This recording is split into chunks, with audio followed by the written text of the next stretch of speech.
Bienvenue sur Teach, votre émission d'enseignement et de maturité spirituelle. Nous sommes en train de clôturer la semaine du bilan, la semaine pour laquelle on s'est demandé qu'il fallait, on se dit qu'il est important de s'évaluer pour évoluer. On apprend le bilan, on a appris que le bilan est une pratique biblique. On a aussi appris qu'on pouvait faire un bilan personnel, on a appris comment il faut faire un bilan de couple, on a appris comment il faut faire aussi un bilan en se positionnant en tant qu'un leader spirituel, une personne qui influence les autres, en regardant notre vie comme ça, parce que de fois, en tant que serviteur, de fois, on ignore que nous sommes d'abord, nous, l'instrument principal que Dieu veut utiliser. On veut clôturer cette semaine, il faut qu'on parle quand même d'un éléphant au milieu de la salle et de la pièce. C'est un sujet dont on n'aime pas trop parler, mais pourtant, il faut qu'on en parle. Il faut qu'on en parle en famille, à l'église, surtout personnellement. Ce domaine appelé finance.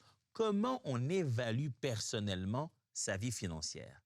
Parce qu'en réalité, lorsque l'argent est à sa place, il n'est pas Dieu, il ne prend pas la place de Dieu, il ne vous empêche pas d'évoluer. Quand vous laissez l'argent à sa place, votre cœur est en paix. Alors, let's teach. Grandissons ensemble.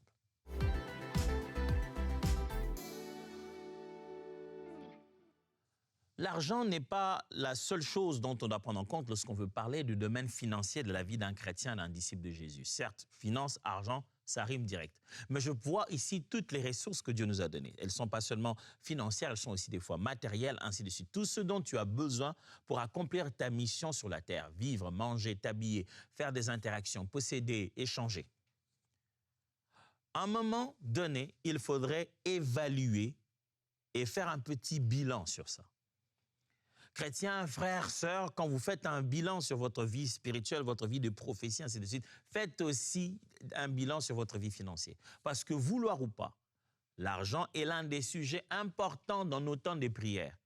Une des raisons principales de fréquenter une assemblée. L'argent est tellement au quotidien, dans notre vie. De fois, on essaie de donner l'impression que non, on est spirituel, on n'y pense pas. Or, la réalité est que c'est dans nos prières, c'est dans nos séminaires, c'est dans nos déclarations, c'est dans nos livres. Le besoin d'échanger, posséder, de faire grandir ses possessions, d'avoir assez de ressources, le besoin de l'argent, bref, tout le monde en a besoin.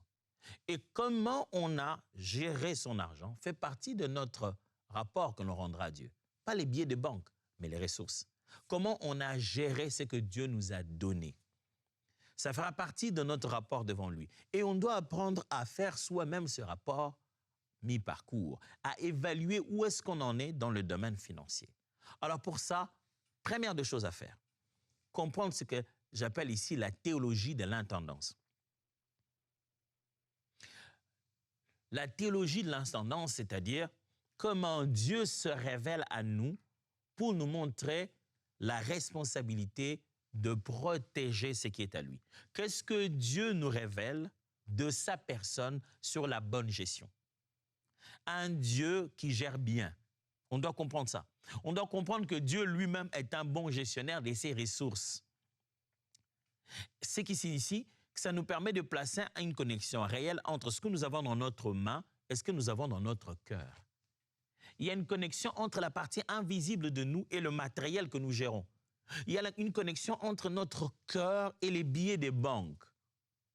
Je résume ça comme ceci. Nos choix d'argent révèlent notre cœur.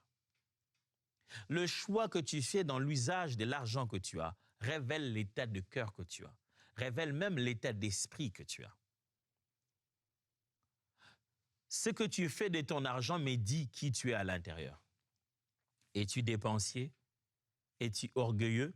Ces choses-là, tu les fais avec l'argent. Psaume 24, verset 1 dit « À l'Éternel, la terre et ce qu'elle renferme, le monde et ceux qui l'habitent. » Vous voyez, tout appartient à Dieu. En réalité, nous ne sommes que des intendants. La théologie de l'intendance veut dire Dieu lui-même gère très bien ce qu'il a et il nous a placés, nous, gestionnaires de ses avoirs. Ça signifie que tout appartient à Dieu et il nous a placés, nous, pour gérer ce qui lui appartient. Ton argent appartient à Dieu. 1 Corinthiens chapitre 4, verset 2. Du reste, ce qu'on demande des dispensateurs ou des intendants, c'est que chacun soit trouvé fidèle. Fidèle, mes frères. Dieu nous a placés dispensateurs, gestionnaires des avoirs que nous avons. Ton argent n'est pas à toi, ton salaire n'est pas à toi, tes bénéfices ne sont pas à toi, ta voiture n'est pas à toi. Tout ce que tu as là, Dieu t'a donné pour gérer parce que tout lui appartient. Et il attend un bon rapport. Comment pourrais-tu faire un bon rapport si toi-même tu ne fais pas des petites évaluations? Si toi-même tu ne collectes pas des données de sorte à les rassembler et à veiller dessus? Deuxième chose, santé financière. Je parle de budget, dette et des marges qu'il faut avoir. Lorsqu'on parle d'évaluer, de faire un bilan financier, non seulement que vous devez vous souvenir que Dieu a fait de moi un intendant, vous devez aussi vous souvenir et ouvrir grand les yeux dans le domaine appelé la santé financière. Parce que c'est ça que vous allez évaluer. La santé financière, ce n'est pas comment votre argent aide votre corps. La santé financière, c'est comment vont vos finances. En amont, pendant que vous les exécutez, et en aval. Quelle est votre intelligence en termes de budget? Quelle est votre intelligence en termes de dette? Quelle est votre intelligence en termes de marge? Comment vous gérez les choses avant de les avoir? Comment vous gérez ce qui n'est pas à vous que vous prenez de chez quelqu'un d'autre? Et comment vous gérez les avantages que votre investissement financier vous a donnés? Le secret de la vie, c'est qu'on ne doit rien à personne, si ce n'est l'amour. C'est ce que la Bible dit. Ne doit rien à personne si ce n'est l'amour. Budget, dette et marge, je dois vous dire une chose en particulier, c'est cette phrase, ce mot-là qui est tout au milieu, entre budget, dette et marge. Dette, dette, dette, dette. Ne doit rien à personne. Aussi longtemps que cela dépend de toi, quand je dis à personne, y compris à la banque, ne doit rien à personne. Proverbe 27, 23 à 34. Connais bien chacune de tes brebis.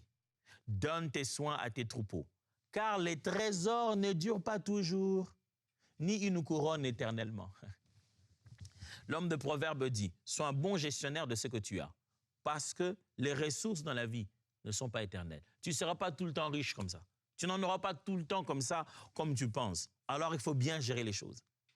Romains 13, verset 8 dit, ne devez rien à personne, si ce n'est de vous aimer les uns les autres, car celui qui aime les autres a accompli la loi.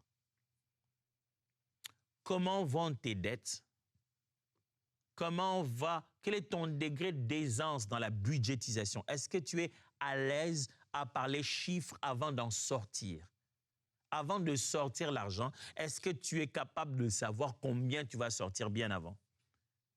Que fais-tu des marges? Est-ce que tu travailles pour obtenir de marges ou pas? Est-ce que tu utilises ton argent pour qu'il te permette de gagner de l'argent? Troisième chose qu'il faut regarder lorsqu'on veut faire un bilan financier. En tant que chrétien, en tant qu'enfant de Dieu, cœur et générosité. Quand on veut parler finances, je vous ai dit tout à l'heure que notre cœur est lié à nos dépenses. Quand vous voulez faire votre bilan financier, posez-vous cette question aussi. Où en est mon cœur? Où en est ma générosité? Est-ce que j'ai attaché mon cœur à mes avoirs? Est-ce que je sais me libérer de mes possessions? La générosité est la meilleure expression pour nous de montrer que nous ne sommes pas possédés par l'argent.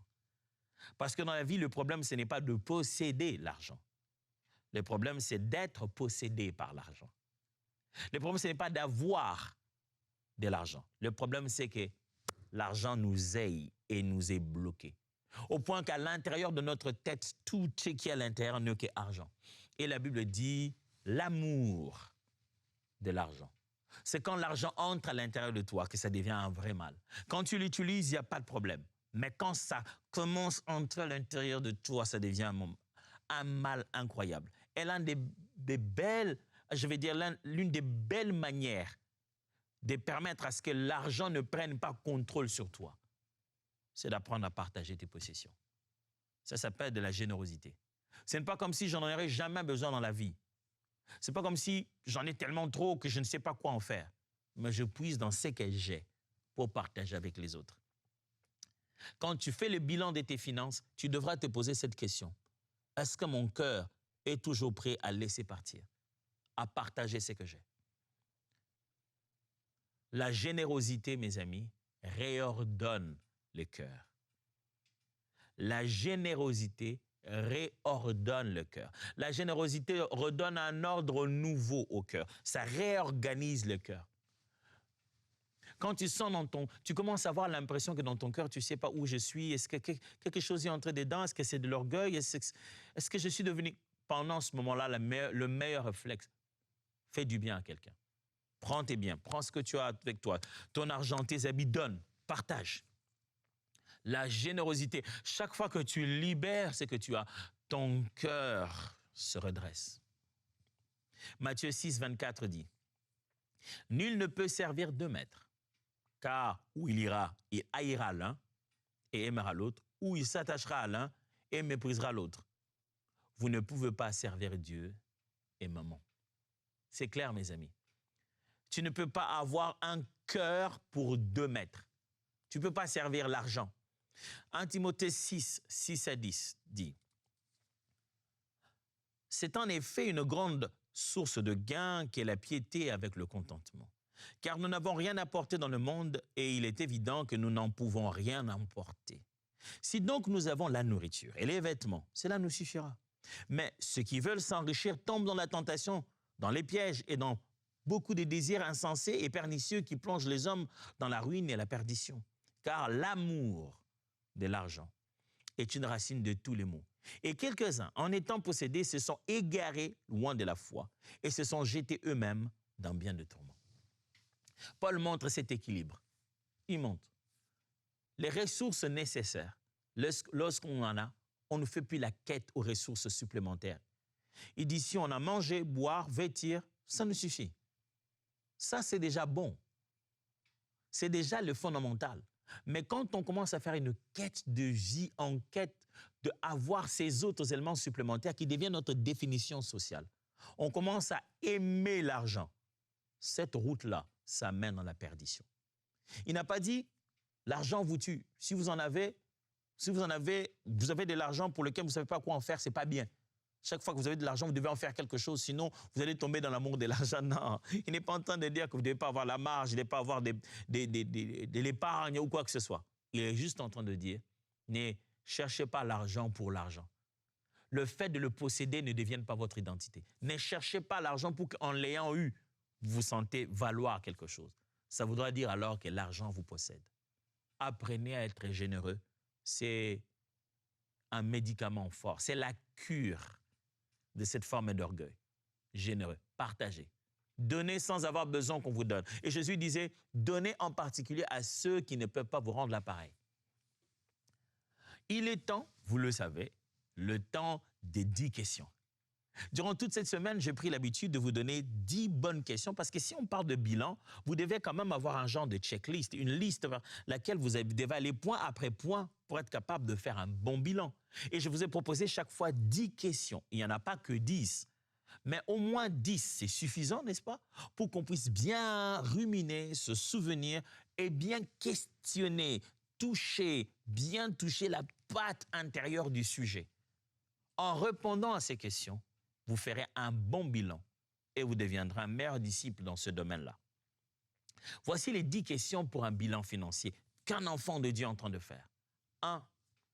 Ai-je un budget mensuel réel et respecté? Est-ce que j'ai un budget mensuel ou trimestriel ou annuel, mais un budget réel et respecté? Pasteur, je n'aime pas vivre selon le budget parce que je ne veux pas vivre selon la vue. Je vis selon la foi. Tu peux faire des budgets et puis des fois, ça empêche à croire en Dieu qui va m'amener l'argent. Mon ami, c'est beau ce que tu dis. C'est spirituellement intéressant. C'est très... Je te donne raison et je ne suis pas contre ça. Seulement, quand tu espères un miracle, c'est quoi la situation miraculeuse? Tu t'attends à quoi? Si tu n'évalues pas bien ton besoin, tu n'évalueras pas bien ta solution. Si tu ne connais pas la force de ton ennemi, tu n'en auras pas ton sauveur. Si tu ne sais pas ce qui t'a lié, tu n'apprécieras pas le secours. Si tu ne connais pas ton budget, tu ne sauras pas de quoi ton Dieu est capable. Il est important de savoir dans quoi on s'engage pour que lorsque Dieu te le donne, tu reconnaisses que c'était Dieu qui me donne. Des fois, on a un budget. Et Dieu commence à nous donner petit à petit. Mais parce qu'on sait l'argent, le montant qu'on veut rassembler, on peut reconnaître que Dieu a commencé déjà à nous donner des morceaux de pain. Un manque de budget, c'est une erreur fondamentale dans la gestion. Avant de sortir l'argent, on doit savoir combien il faut. Avant de sortir l'argent. Ai-je un budget mensuel, réel ou annuel ou trimestriel? Est-ce que j'ai un budget réel que je respecte? Pourquoi on pense à l'argent et on fixe de l'argent avant d'en sortir? Parce que quand on a l'argent, il y a un semblant de pouvoir et quand l'argent s'en va, on perd ce pouvoir.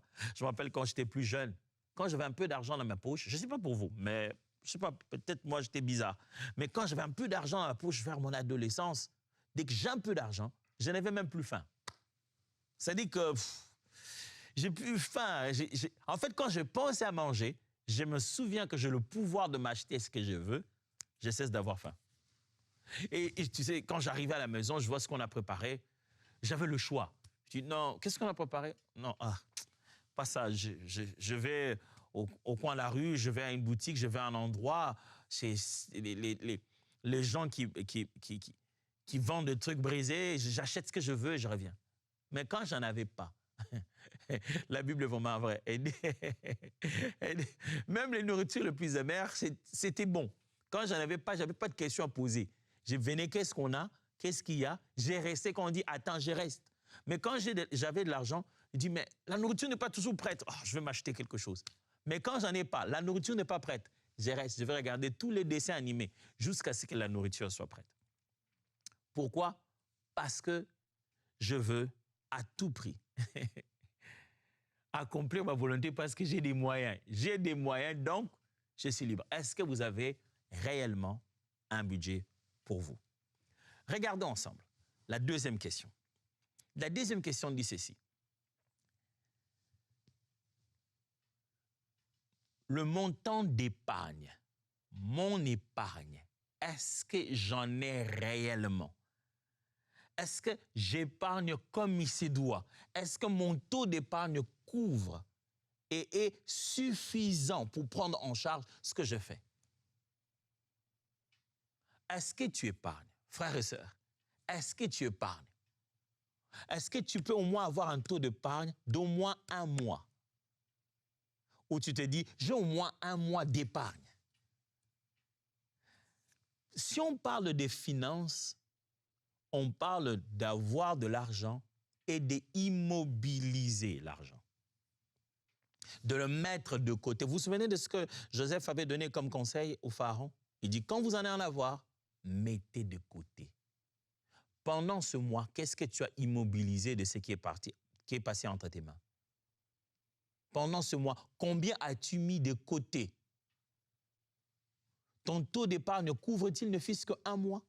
Un seul mois. Quand tu regardes l'argent que tu as de côté, si tu ne pouvais pas travailler, s'il n'avait rien, si tu ne pouvais rien faire aujourd'hui, ce que tu as mis de côté, est-ce que ça peut te permettre de couvrir ne fût-ce qu'un seul mois? Ça, c'est une question importante dans ton évaluation. Troisième question. Regarde bien. Quand on parle de faire un bilan financier, on doit toujours se poser cette question. Quel est mon niveau de dette? Quel est mon niveau de dette? Vous faites votre évaluation financière, vous devez savoir qu'une partie de votre argent n'est pas à vous. Vous l'aviez déjà donné à quelqu'un d'autre. Ce n'est pas à vous. Vous l'aviez déjà donné à quelqu'un d'autre, n'oubliez pas. N'oubliez pas qu'une partie de votre salaire est à quelqu'un d'autre. N'oubliez pas qu'une partie de vos dividendes est à quelqu'un d'autre. Mais non, mais pasteur, je travaillais seul. Mais la personne chez qui vous êtes endetté, savez-vous pourquoi quelqu'un qui vous donne une dette met des intérêts? Vous savez pourquoi? Quelqu'un vous demande de payer avec intérêt une dette parce qu'il sait que vous êtes capable de produire plus que ce que vous lui avez demandé. C'est ça la raison des intérêts. En fait, on est en train de te donner un message que je crois que tu es capable de produire plus que tu me demandes. Tu me demandes 50, je crois que tu es capable de produire jusqu'à 73. Et donc, moi, je prendrai les 13 là parce que je t'ai donné très tôt ce que tu voulais obtenir. Quelles sont les dettes que tu as? Que ce soit le crédit à la banque, tu dois quoi à qui? Si tu ne sais pas les dettes que tu as, sache que le moment où tu croiras avoir de l'argent et que la dette passe par là, tu te sens directement pauvre. J'ai vu des gens déprimés avoir entre leurs mains de l'argent, dire « Oh, finalement, le Seigneur m'a béni. » Et ils se rendent compte que le Seigneur l'a béni, mais hier l'avait appauvri. Il y a des bénis d'aujourd'hui qui sont pauvres à cause de leur choix d'hier. Il y a de bénis de demain, mais qui sont obligés de les partager avec quelqu'un à cause de leur choix d'aujourd'hui. Il faut savoir quel est le taux de dette que tu as. Quatrième point. La quatrième chose qu'il faut savoir, la quatrième question qu'on doit se poser quand on est en train de faire une évaluation pour essayer de savoir comment fonctionne mon budget, suis-je transparent en ce qui concerne les finances? Et que je suis capable de ne pas présenter des mensonges et mentir sur les sujets des finances. Suis-je suffisamment transparent là-dessus? Je ne sais pas avec qui vous travaillez sur les finances. Votre femme, votre mari, vos enfants, savez-vous ouvrir le sujet des finances à table de manière transparente? Savez-vous clairement rendre ce sujet disponible? La transparence de vos finances. Est-ce que le système est tel que vous savez vous retrouver et quelqu'un d'autre peut se retrouver? Votre femme, votre mari peut-il aller dans vos finances et se retrouver? Est-ce qu'il y a un rapport clair? Il y a quelque chose, est-ce que c'est suivable? Ou bien il y a plein de mensonges et on ne peut pas s'y maintenir à l'intérieur? Vous devez vous poser ce type de questions-là. Alors, voici une autre question à se poser. Quand on est en train de faire un bilan des finances. Cinquième question. Quand on fait son bilan des finances, on doit se demander quel est mes revenus que je donne? Quel est le pourcentage de mes revenus que je donne? Dans ce que j'ai, combien est censé aller chez les autres? Combien est censé aller chez Dieu? Combien est censé aller chez les autres? Dans tout ce que tu as en tant qu'être humain et que tu possèdes et que tu reçois, que tu gagnes, tout n'est pas à toi. Une partie de ce que tu as est pour la générosité. Et si tu ne te poses pas la question de quel est le taux de pourcentage de ce que j'obtiens qui n'est pas censé rester entre mes mains, c'est que tu n'es pas un bon gestionnaire. Parce que tu as pris et la dîme du Seigneur et tout ce qu'il y a au Seigneur, et tu as pris la part de la générosité du pauvre que tu devais lui donner, et tu crois être riche. En fait, tu fais des calculs de vie avec un montant qui n'est pas correct. Une partie de cet argent est volée. Volée à Dieu, volée aux pauvres, volée à la générosité. Tu dois te poser la question, quel est le pourcentage dans ce que je gagne? Quel est le taux de pourcentage qui est censé être donné? Qu'est-ce que je peux donner aux autres? Sixièmement, quand on parle de quelque chose d'autre qu'on peut donner, quand on parle plutôt de bilan financier, on doit aussi se poser cette question. Mes dépenses reflètent-elles mes valeurs? Le royaume de Dieu, la famille, la société. Quand je sors l'argent, est-ce que ça ressemble à ce que je crois? Sachez-le bien que la foi d'une personne se manifeste même dans ses achats. Vous avez déjà rencontré un frère, un ami, qui est allé, je ne sais pas moi, au Tibet quelque part, qui est allé dans quel pays du monde, qui a fait une retraite spirituelle. Quand il revient, il te dit, regarde ce petit vase que j'avais acheté, ça amène le calme dans la maison. Il achète des trucs zen, et même dans ses tenues, il a changé de façon de s'habiller en lin. Si tu vas dans sa carte bancaire, tu vas regarder ses dépenses dictées par ses nouvelles croyances. Ce que tu crois se reflète dans tes reçus bancaires. Ce que tu crois se reflète dans ton rapport des dépenses. Est-ce que quand tu regardes tes dépenses, ça ressemble au chrétien que tu es? Est-ce que ça ressemble au royaume de Dieu auquel tu crois? Tu dépenses dans quoi? Ça te permet de bien évaluer. Septièmement, pose-toi cette question. Ai-je des souscriptions, achats impulsifs à couper? Il y a des souscriptions, il y a des achats impulsifs que je dois couper. Souscription impulsive, j'ai dit, dans ce monde où nous sommes, tout le temps on te dit abonnez-vous. On te donne d'abord en libre, en free, tu testes et tu t'abonnes. On te dit d'abord, avant même de tester, abonne-toi déjà, ça va commencer à couper. Vous savez, quand tu ne vois pas l'argent partir du coup, on te dit, non, après 30 jours, on va te le prendre. Tu regardes demain ta carte, tu as plus de 20 à 30 souscriptions dans différents sites Internet pour des choses même tu n'en avais plus besoin. De quoi est remplie ta carte? Est-ce que tu achètes parce que tu en as besoin ou parce que c'est beau? Est-ce que tu achètes parce que c'est nouvellement sorti ou parce que c'est utile?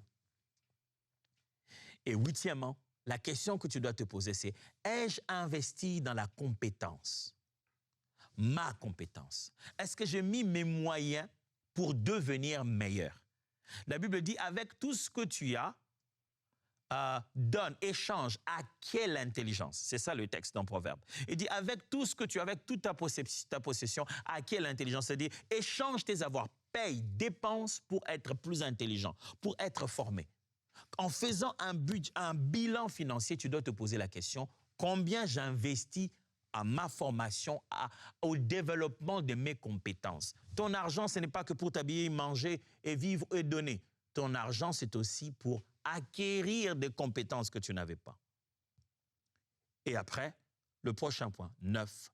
Suis-je en règle avec les impôts, les contrats, les factures? Suis-je en règle? Un chrétien doit toujours vivre en se posant la question, est-ce que l'argent que j'ai dans ma maison, c'est vraiment mon argent? Parce que des fois, tu as l'argent, une partie est à la dette, une autre est aux impôts, une autre est un contrat que tu avais déjà signé. Tu vois l'argent apparaître sur ton compte, mais ce n'est plus ton argent. Je pense que si tous ceux à qui nous devons devaient venir le jour de notre salaire, il y aurait toujours un parking rempli. Il y a les gens d'Amazon, les gens de Free, les gens d'Internet, de YouTube, les gens de quelle application, ceux de câble Internet. Tu aurais plein de gens de différents. Chacun est venu prendre sa part. Mais il y aurait aussi l'État. Il y aurait les gens de l'impôt et des taxes. Quand tu fais ton bilan financier, pose-toi la question. Quel est les dus de l'État et des engagements que j'ai? Parce que si tu veux vivre une vie de finances aisée, tu dois apprendre à tenir tes engagements. Et la 10e question, c'est quelle décision financière l'Esprit me demande aujourd'hui? Le Seigneur, s'il dirige tes finances, il doit être capable de te dire aussi, voilà ce que tu dois faire de ton argent. Quand tu es en quête de la voix intérieure de Dieu, oh Seigneur, guide-moi, je veux savoir qu'est-ce que je dois faire, comment je dois prier, qu'est-ce que je dois faire, est-ce que je dois commencer une œuvre spirituelle, je dois commencer une église, je dois rassembler les gens. Tu dois être capable d'entendre cette voix-là quand elle veut te parler de l'argent aussi. Quoi en faire et où investir cet argent-là? Frères et sœurs, c'est important, en tant qu'enfant de Dieu, d'apprendre à veiller, à faire un véritable bilan de nos finances, de ce que nous avons et de comment nous l'avons géré.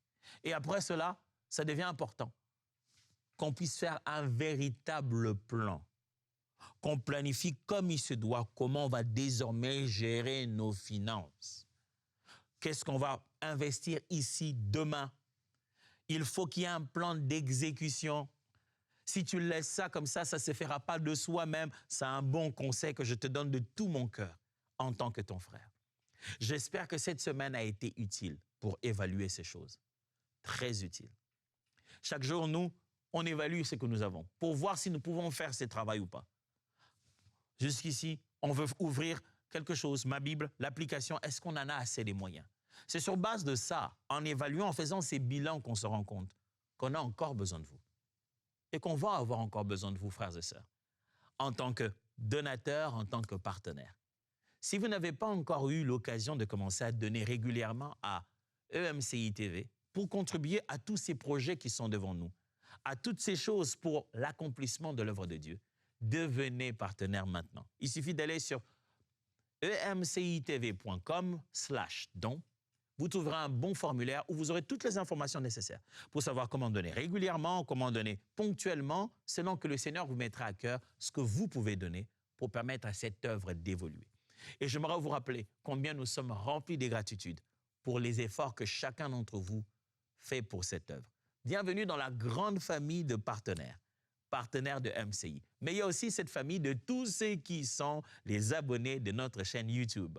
MCI TV, il suffit de vous abonner. Cliquez là pour abonner, cliquez là aussi pour que vous ayez la cloche de notification, que vous sachiez ce qui se passe. Nous voulons le faire vraiment avec vous. Dieu vous bénisse. On se voit la semaine prochaine.